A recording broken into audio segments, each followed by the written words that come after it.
And welcome to Administrative Actions in August, Tax and Other Implications from Recent Executive Orders. I am Brendan Burnett, and with me today is Aaron Fox and Mimi Wong. Today, our expert panel will provide you with the latest information concerning the 4 actions taken by the executive branch on August 8th. The discussion will include student loan payment relief, assistance to renters and homeowners, relief to the unemployed, and deferring payroll tax obligations. And presenting today will be Aaron Fox and Mimi Wong. Aaron has over 12 years of experience working with tax-exempt organizations. Since joining the firm as RAFA in 2007, he has become a critical leader in the practice and is responsible for managing the tax compliance for most complex and demanding clients. Aaron has helped grow the tax consulting practice by delivering exceptional tax research, FIN 48 analysis, contact review assistance, and written tax memorandum. He now oversees federal and state tax return preparation for large tax-exempt organizations and their for-profit subsidiaries. He also performs quarterly and annual tax planning and retirement plan filings, and he advises clients on IRS reporting, corporate governance, international grant making, and cross-border operations. And that includes the withholding, creation, and operation of for-profit subsidiaries. Aaron is a CPA and holds a BS in accounting from George Mason University. He is an active writer and presenter. Aaron has been influential in educating clients, board members, staff, and others on a range of topics, including lobbying regulation, political activity, nonprofit governance trends, Form 990 best practices, and compliance with foreign filing requirements. He currently leads the CARES Act and other coronavirus stimulus advisory practice outside of the DC office.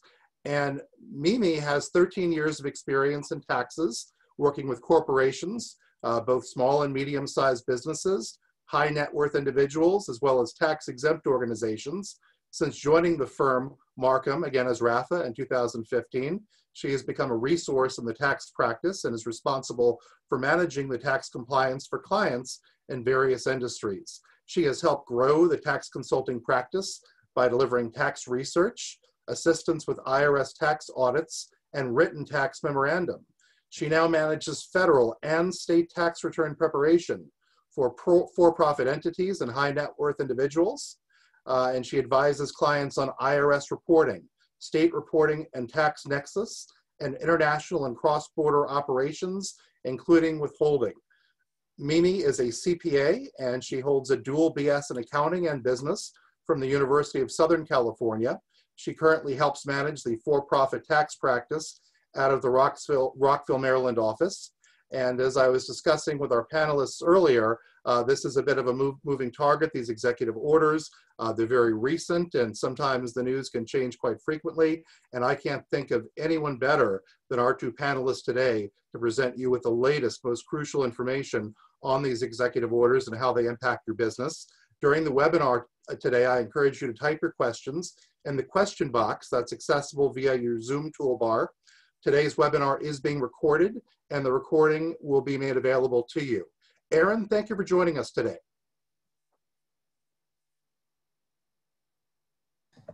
Thank you, Brendan. Thank you for that introduction. Thanks for handing it off. And thanks for everyone tuning in today to look at this topic.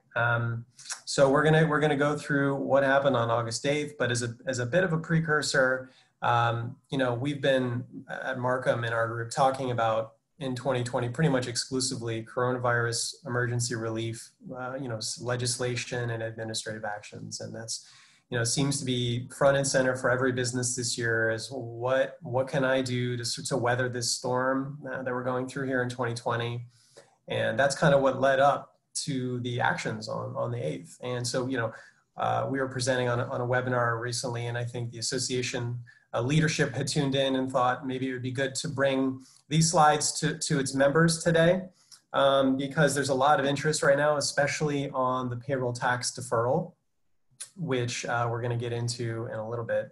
But just kind of the legacy here, you know, at the beginning of the year, Congress immediately passed a pretty rapid emergency relief plan that a little bit had to do with the stimulus checks, but just kind of quick urgency. I think it was in March. They passed a little bit more of a comprehensive plan with the Families First Coronavirus Response Act that helped employees get their important paid family medical leave and sick leave that some employers weren't offering.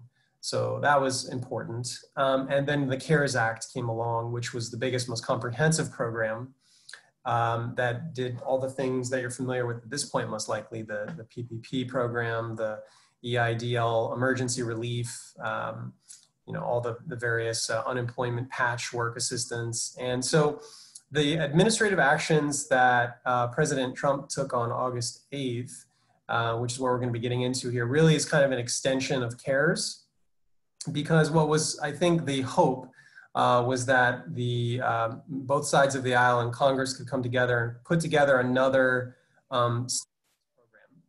It wouldn't have, I don't think anyone had expected it to be as big or as expensive as the CARES Act, but there was hope that there would be an extension of the PPP, an extension of the eviction moratorium for renters, additional amounts of unemployment assistance, basically the things that we've been doing to try to keep the economy on even keel this year. And it just didn't happen.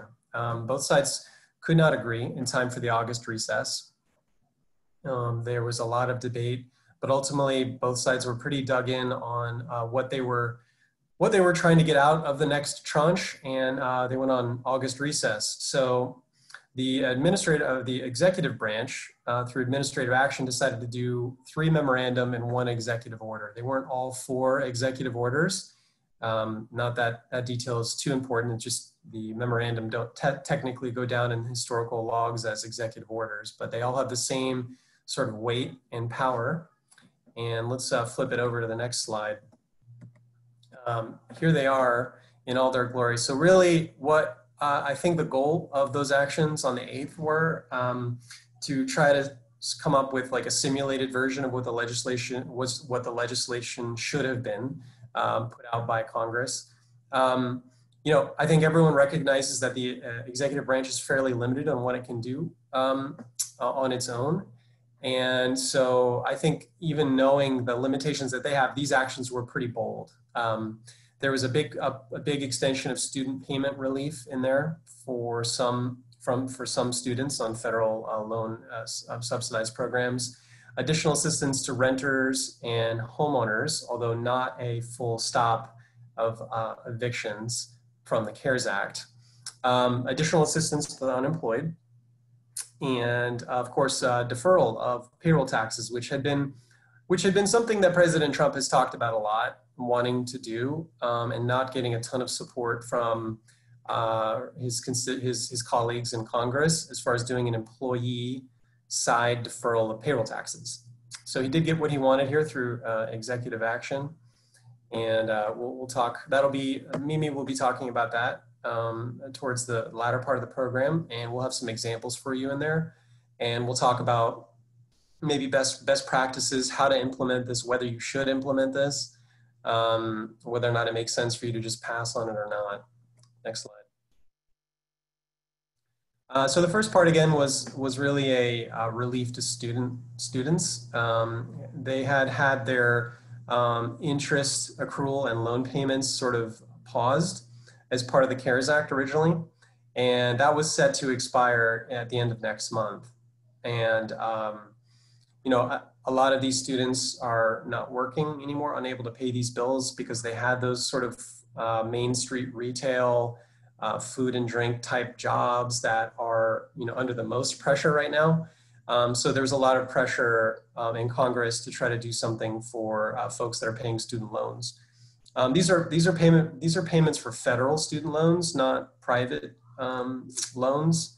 But the idea here is they wouldn't pay interest during this extended deferment period, and the payments would kick back up again on January 1, 2021, in lieu of any further extension or legislation. So this doesn't tie in exactly to the CARES Act for reasons that are probably too nitpicky for today's presentation, but it does kind of effectively accomplish the same thing for students. I think what Congress wanted to do that they couldn't come together on is the HEROES Act which never obviously got into law, would have extended loan repayments through well into next year. But the HEALS Act, which is sort of the equivalent in the other chamber, wanted to only extend the moratorium on payments and interest for students or borrowers, basically, with no income, the ones that were actually impacted by job losses. And they just couldn't reconcile on that one issue. And it's importantly, these amounts that are deferred don't qualify for the separate public service loan forgiveness program that's out there. So we can flip it to the next slide. So that was the first, that was actually technically a memorandum that was put out. And all four of these items are directly on the White House website. And they're not like your typical law put out by Congress, tough to read, many hundreds of pages. These are pretty short, sweet, and to the point. The second thing they did is they tried to throw a bone to renters and homeowners. The CARES Act did have a eviction moratorium for renters who were participating in the federal housing assistance program. And that was extremely well received, considered one of the most important parts of the CARES Act, but it expired. And so people were starting to get those eviction notices, those 30-day eviction notices, and starting to create a lot of noise. So recognizing this could be a pretty big disaster, I think President Trump put together this executive order. This is the only executive order in there, with the intent to minimize to the greatest extent possible residential evictions and foreclosures during the COVID national emergency. As you'll see in a moment, it doesn't actually restart the eviction moratorium. People can still get evicted. But what it is doing is it's promoting the abilities of renters and homeowners to avoid eviction and foreclosure. It's directing HUD and Treasury to try to find additional funds elsewhere in the budget to provide temporary financial assistance to renters and homeowners. So basically,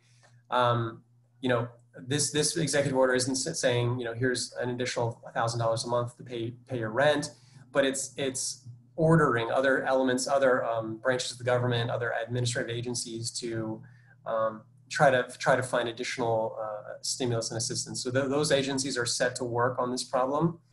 Same thing for the DHS, Health and Human Services, and CDC. They need to consider whether or not halting residential evictions are necessary to prevent further spread of COVID. So, basically instructing those agencies to try to solve this problem as well. Next slide. So, like I'm saying, it doesn't really create a new eviction moratorium. It doesn't actually itself create a new homeowner assistance program, but it is instructing and asking other branches and agencies to step in and try to provide some assistance. So we'll see if they actually do that. It isn't enough for a lot of folks that were hoping that they would be able to do more here. There's a bunch of lobbying organizations that represent renters and apartment operators that are basically saying that there are countless rental housing owners and operators around the country that are going to be pretty seriously impacted by the ability of their clients, their renters, not being able to pay rent. So it's a problem top to bottom. And so there's still a lot of push on Congress to try to fix this issue.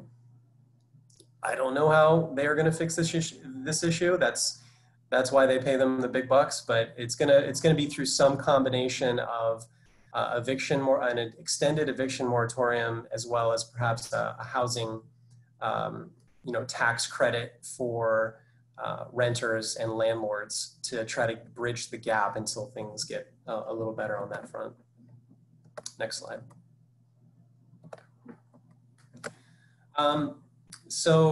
Next, there was the memorandum related to unemployment insurance. And again, kind of like the eviction moratorium, the CARES Act had a broad and sweeping unemployment boost. Basically, it funded state agencies considerably. It expanded the amounts that applicants could get. It made eligibility requirements easier. And so, but those items of the CARES Act are running out. And so the memorandum here was set to solve that problem, to try to fill the gap in time, redirecting funds from the General Disaster Relief Fund.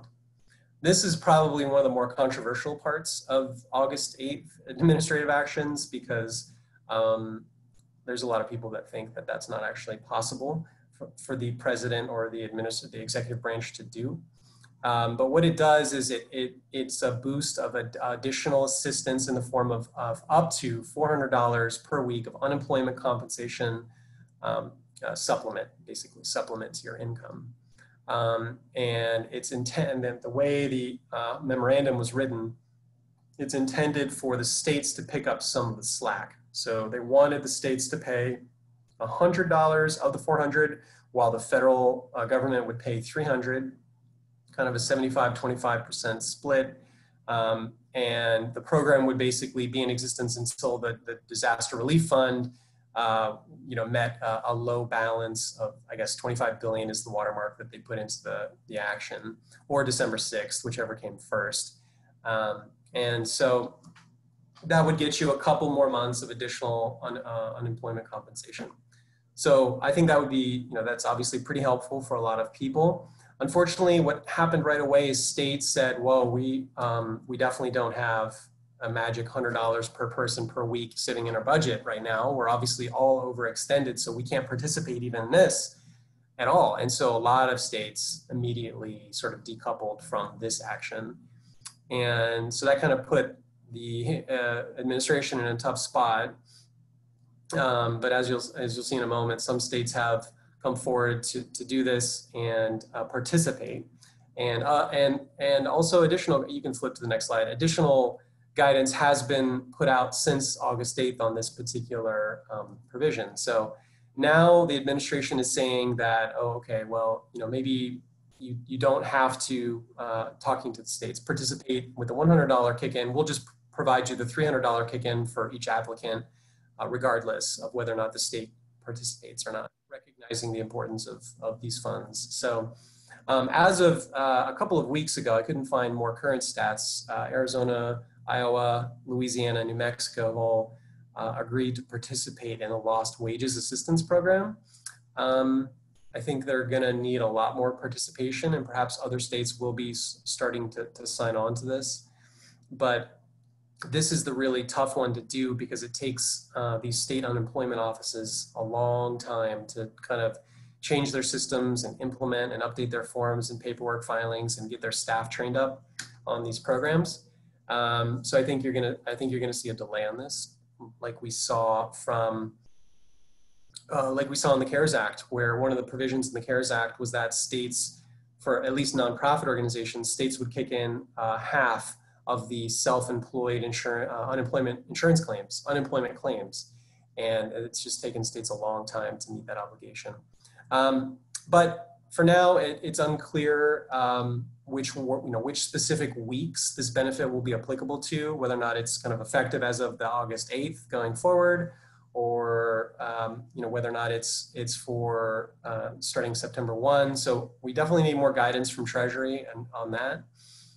And this is also one of the unfortunate things, is we do think that there will be some legal challenges just about general executive branch authority here, because although it is within their power to try to solve unemployment concerns, the way it was gone about here is they essentially redirected funds from the disaster relief fund to this lost wages program, which is kind of sort of stepping on the toes of how Congress had previously assigned those funds to go to the disaster relief fund.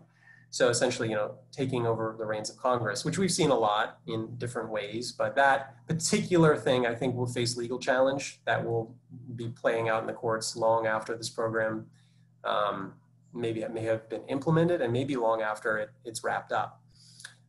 So a lot more to come on that, I think, in the coming days and months, but I don't think any legal injunctions or challenges will stop the rollout of the lost wages program. I just think not every state will be opting in.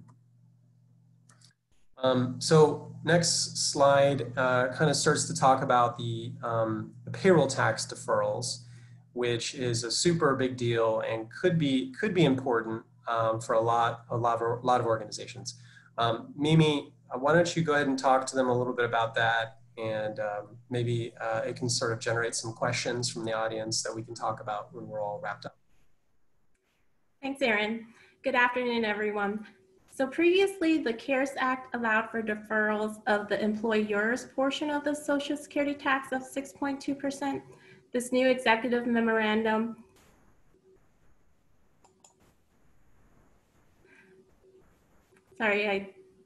technical issue.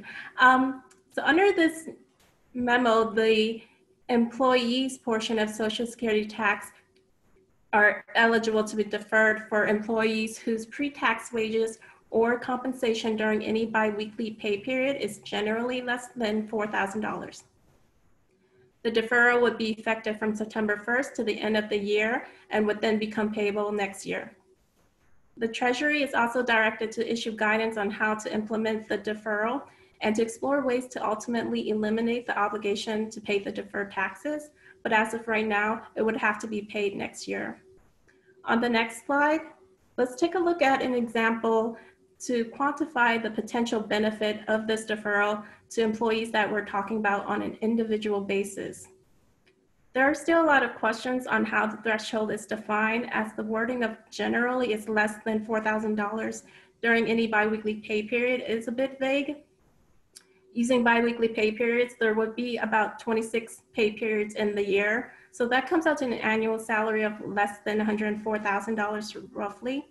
For simplicity, let's take a look at someone who actually receives a bi-monthly pay of $4,000, which comes out to an annual salary of $96,000. So it's a bit less than the maximum biweekly threshold, but given there's only 4 months in the deferral period, it's not a big difference. Using this scenario, there would be 8 pay periods in the effective deferral period, and multiplying the Social Security tax rate of 6.2% by the $4,000, that comes out to about $248 bi-monthly, or a total of $1,984 for the 4-month period of deferral.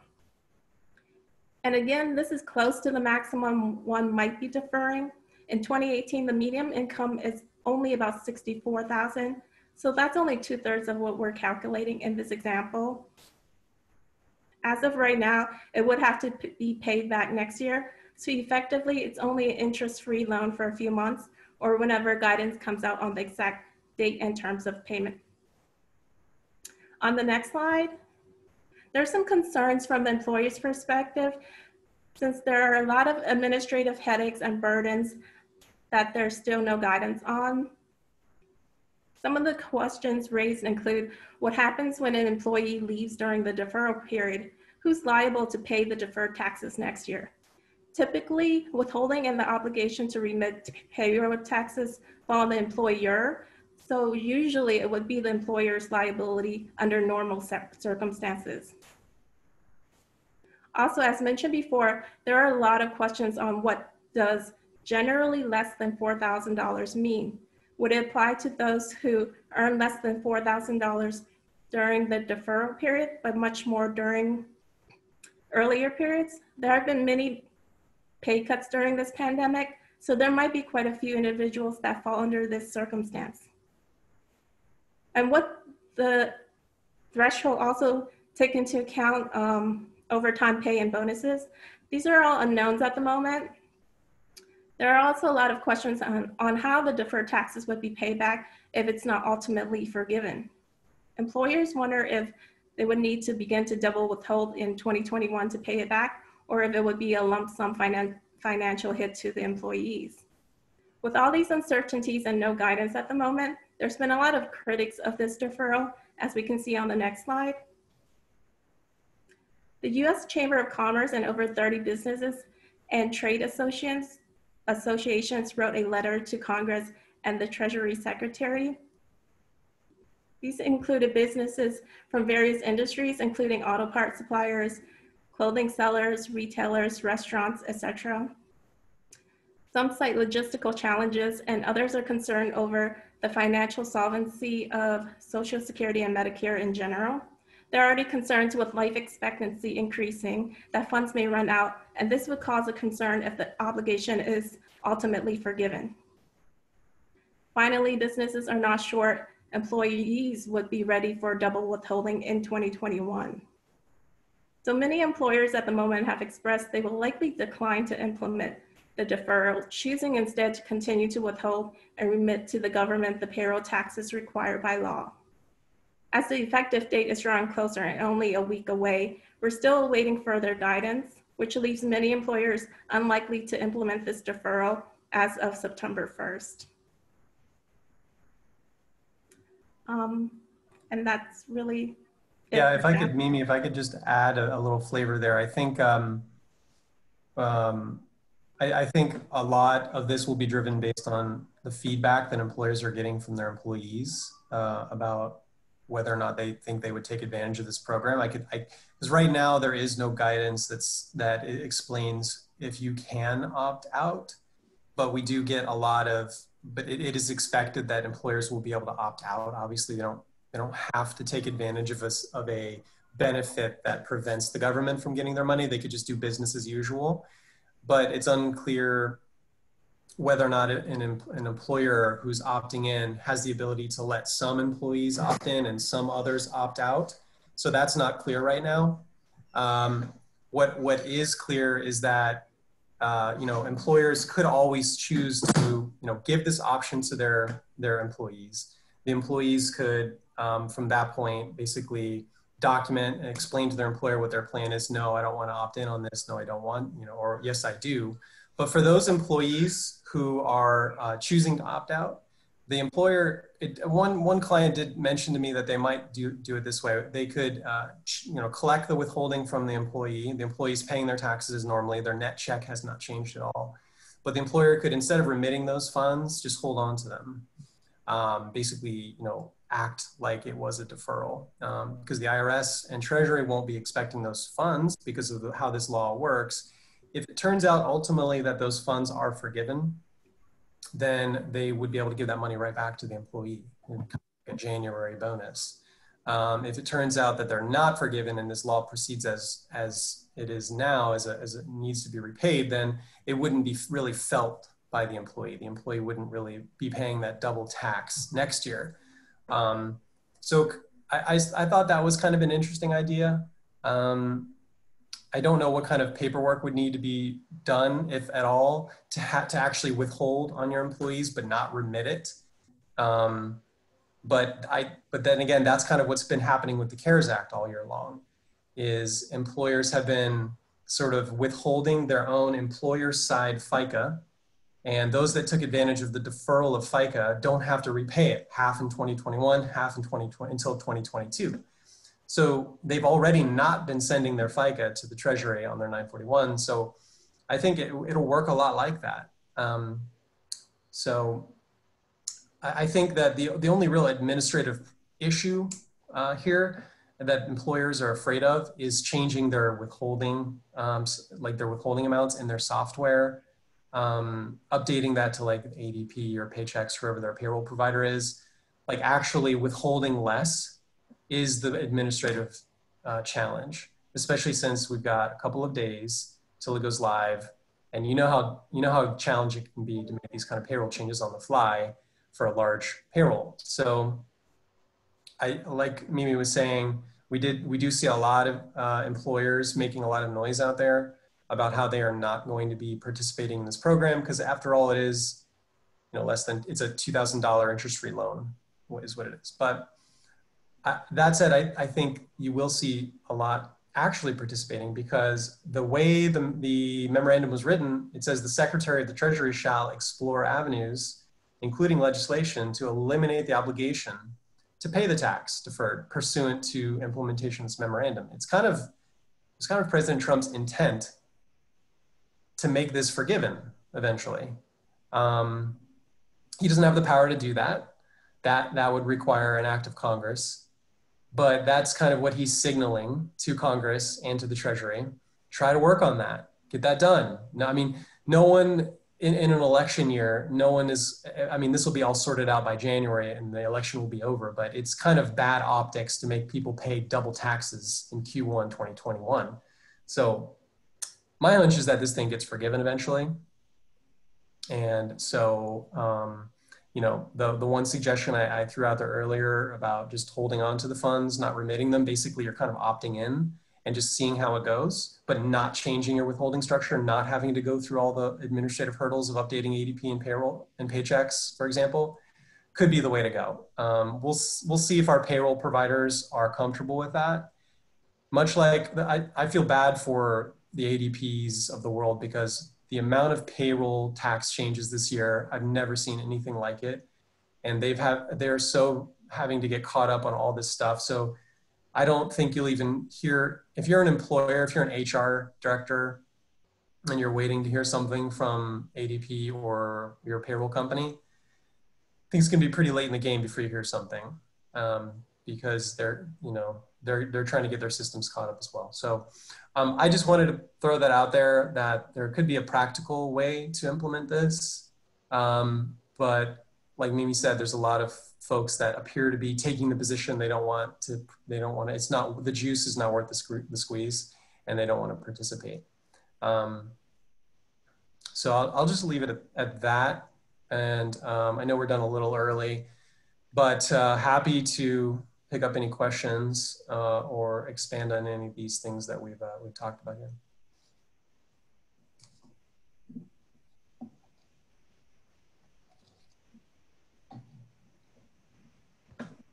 Well, thank you very much. And we're going to move on to the Q&A now. We do have a number of questions already and more questions coming in. So I'm going to start with our first question. How does the payroll tax deferral interact with the CARES deferral of employer FICA? Right. So definitely two different things. So I don't anticipate there's going to be a lot of interplay between the two programs. One was the much taken advantage of no interest loan on the employer side FICA that employers are taking advantage of and pushing their payments off until half next year and half the next year on their Social Security commitments. This program is on the employee side, and so it's more the decision of the individual employees across the country at their various employers. But it's even less money going to the federal coffers from the payroll tax system. If you have ever seen a pie chart of how the federal government is funded, a huge portion of it is through payroll taxes. So that's kind of a question mark as far as, well, how well funded is the system and how much is this going to cost? And so the two provisions are not correlated, but they're all part of the same stimulus impact. Try to get people with more after-tax income so they can pay their rent and get their groceries and maybe pay the daycare expenses for those daycares that are open to try to keep people employed. And we have quite a few questions continuing to come in, and we invite you to ask even more questions. If you'll please type your questions in the question box. The next question: if you make over the threshold, are you not eligible at all, or can you at least get the $1,984? Yeah, I mean, the $4,000 threshold is, I think, what is being asked here. And Mimi can correct me if I'm wrong, but the way I read the law is you're not eligible to defer your taxes if you are over that amount. Much like in the CARES PPP program, if you're over $100,000, any wages you make over, I guess this is different. Any wages you make over the 100,000 are not eligible for reimbursement, but the first 100,000 is. It doesn't work like that here. It's none of your wages are, none of your taxes paid on your wages are deferrable. The devil's in the details though, because we don't know, like Mimi was pointing out, if you make under the $4,000 now and going forward, but you made way more than that earlier in the year, basically a lot of people have taken a pay cut. How does that work? And so that they're gonna have to come out with regulation on, just like they had to for the other programs. Treasury is gonna have to just clarify what they exactly meant by generally under 4,000, because we've got some employers that pay hourly and the net pay amounts are, gross pay amounts are gonna vary considerably. And so we're gonna need to get guidance on that. And we have a question and a follow-up comment from Vicky. So the question is, would it be legal to withhold taxes and not pay them at the required time, even if the government isn't expecting it? And then the follow-up comment is that it sounds like a potential trust fund issue for payroll taxes, which could lead to severe penalties to the employer. Yeah, that was what I was kind of getting at. I think that strategy would have to be clarified whether or not as an employer you're allowed to withhold but not remit. But then again, there is no official communication channel right now for employees to say, I want to opt in, I want to opt out. None of that has been mapped out. This is also how it worked on the employer side. They just didn't remit their taxes. And all they had to do was fill out some paperwork with ADP to communicate that, or their payroll provider to communicate that they were doing that. But Vicky, I really appreciate your question, because I think that is the $1 million question. Like, is this going to ultimately come back to some election the employee needs to file and make clear with their employer, and the employer just has to comply with that wish? 6 days left until this thing is rolled out, and there's still no guidance on exactly how they want to do that. I do anticipate we're going to hear a lot from our payroll companies about what they're going to be comfortable with, because I think a lot of the liability might come back to them as far as the middleman, the company that's filing the 941s and remitting them to the IRS. They're going to have to be clear with what kind of documentation is necessary to show the employer has opted in and which employees are choosing to defer. But that said, the strategy that I outlined earlier would be fantastic, because it would seem to kind of check all the boxes and prevent double taxation next year, while still basically allowing people the flexibility to defer. So that would be what I would be on the lookout for. Any guidance from the payroll company about whether or not that was a non-starter with them or not. And Aaron and Mimi, I'm sure you're going to continue to keep NAFA updated as these matters change going into the future. Yeah. Outstanding. Next question that we have is, how much money would this hold back from the U.S. Treasury, implementation of this? Yeah. Well, that number depends on how many people take advantage of the program, but there was a study done, because this is not a new concept. This concept has been kicked around the hill for many years, but there was a study done that said it could be up to about 140 billion worth of taxes not remitted during this period. So these days, 140 billion doesn't even, that's a big number, but it doesn't seem as big anymore, since we're dealing in the trillions with this stimulus that we've seen this year. But a significant sum. That's why it's currently structured as a amount that would need to be repaid. Just like the employer side FICA has to be repaid. All of it needs to be. I won't get into the political details of this, but certainly the government currently in power is very willing to float stimulus to the American electorate at the expense of the trust fund. So you can read into that what you will, but certainly it's a big chunk of change. An additional question, is there any chance of the deferred amount being forgiven? I think you may have referred to that a little bit during the presentation, but we'd love a little bit more detail on that, please. Yeah, like I said, that was the intent. That's what the president wants. But the power of the purse lies in Congress, and so when they come back from their break, I think there's going to be a lot of pressure to try to deal with these administrative actions, as well as put together another round of coronavirus stimulus, some sort of comprehensive thing that they're going to have to. Going into an election year, it's going to be really interesting to see whether or not the Democrats want to let anyone get a win. There's no incentive for them to do that, but then again, there's a lot of people hurting, so it could be a situation where we don't know until after the election. Remember, this thing goes until the end of the year, and so repayments wouldn't start until Jan 1. And so they could kick the can down the road till after the election on this particular issue. And we have some dialogue and a concern expressed here. A concern as to whether holding the payroll taxes would be a good idea for the employer, because according to the commenter, it puts the liability on them rather than on the employee to repay. That's one concern. And then the questioner guesses that the repayment would come at tax time when they would have to reconcile similar to ACA advanced tax payments. And so what's your perspective on that? Yep, that's another area that we're all kind of speculating on, but I think Vicky's on the right track. Is what happens if someone leaves? Like, so you have an employee that elected to defer, and their plan is to repay it next year through the wages that they earn next year. But what happens if they leave? Who pays those lost wages? And like we've talked about before, employers that are choosing to withhold but not remit. What happens at time? That basically kind of shifts the burden to them.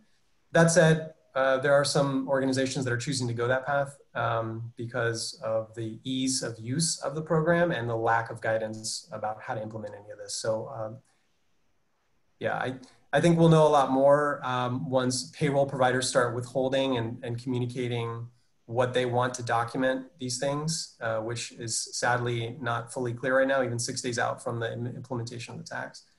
But it's a good concern, and I'm grateful for Vicky bringing it up. And a follow-up comment, the employee would be the one to repay at tax time using reconciliation on the tax return.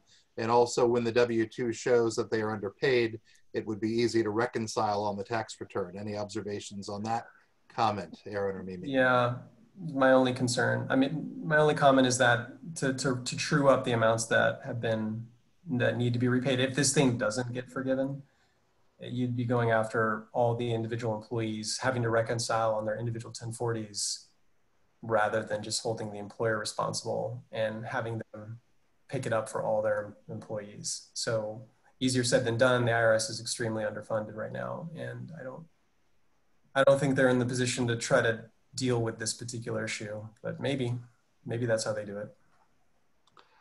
We have been discussing throughout most of these questions, some real nuts and bolts issues involving NAIFA members and other small business owners, and how they will comply with the law and what they should do and what they should not do in terms of this executive order and what can they do. You had mentioned earlier that there is pending legislation. Can you kind of bottom line that legislation a bit for us and let us know how that might impact any of these burdens that we've been discussing in the past 5-10 minutes? Mm-hmm. Ben, you mean the legislation that they couldn't quite bridge together before they went to break? The litigation, I'm sorry, the current litigation. Oh, I see. Yeah, I was on the lookout for that the last couple of days leading up to this presentation, and I haven't seen any suits filed, and I haven't seen any legal action yet. I think, like I said earlier, it would come with regards to redirecting congressionally authorized funds from one bucket to another. The president's not historically allowed to do that, and so I think there's watchdog groups and attorneys that are set up just to put a check on executive overreach, and I think that'll be a juicy bite for them to chew into and try to litigate it in the courts. It's important to do that because if it goes unchecked, then the next thing could be kind of a bigger deal, sort of slippery slope type thing. So I think they will put a legal argument together on that. But again, I don't think any of that's going to come in time for the implementation of these programs. I think the state unemployment programs are sort of running low, and the CARES Act provisions are timing out. And so I think a lot of the executive actions are timely and helpful, even if they might not be fully legal or constitutional, I guess. There's even some Republican senators that are challenging the constitutionality of some of these provisions. So it's definitely interesting times. I think our MARCUM coronavirus group we've been doing presentations like this, Brendan, all year. And there's going to be a big one, I think, because again, election year, I think there's still plenty of space and oxygen and limitless dollars, apparently, to do another round of coronavirus aid. And I think it's going to be a big one on unemployment, a PPP extension, perhaps even PPP forgiveness. And We have a slide at the end of the deck that you may have been able to glimpse at, but it's our Coronavirus Resource Center, where we have a whole squad of folks that are just working to keep that thing updated as far as timely news alerts. And you might not find too much on the topic we spoke about today, because it's not exactly legislative action that has been pushed out in an easy manner. I think a lot of people are still coming to terms with it, but you might. But anytime there's going to be a big push for new aid or new stimulus, that you're going to find a lot of good information there. And of course, we'll be out there doing webinars and getting people up to speed. This is tremendous. Thank you for showing this again. That was getting to the point that we certainly haven't heard the end of this. And so there's going to be more news to come. MARCUMLLP.com/coronavirus, the best way to keep up to date on all the latest that you'll be updating this. And you'll probably have some updates right around when this is implemented in a few days, as you mentioned. I think probably the best play here, Brendan, is, we're going to keep monitoring this, and we are looking for, guidance, especially on the ones that the audience member was bringing up, as far as exactly the options employers have available. We're in contact with NAIFA's management team pretty regularly, so we'll keep them apprised, and they can push it out to members if they haven't already found that information. Yes, thank you. We're always keeping our members apprised of what they need to know in the executive order, legislative, and regulatory area. So we would appreciate that information to pass it on to our members. Aaron, could you remind us again, I know this is a bit redundant, but what is the implementation date of this executive order for the payroll tax? Mimi, was it September 1? Yep. September 1, which let's look at on the calendar what day that is. That's a Tuesday. So good luck implementing that deferral in the middle of your week, in the middle of your payroll period. That'll be an awkward stub period. But that's the date they chose. So that's going to be, that'll be tricky. You'll have to prorate basically the amount of withholding that you might be deferring for that particular payroll period, but then you'll get an easier full period on the subsequent payroll period. Well, as you can see, we have contact information for Aaron Fox and Mimi Wong at the bottom of the slide. And I want to thank so much both of you, Aaron and Mimi, for providing us with this vitally important and timely information. As we've discussed throughout, this is an ongoing situation, so we will continue to keep our members posted. I also want to thank our webinar participants for joining us today. And I'd like to remind you participants to please visit the events tab at www.naifa.org for future webinars. Please check back there quite regularly, because we have a variety of online events and online programs to provide you with the latest education, training, and updates to help you be more effective in your business. This concludes the webinar. Thank you, everyone.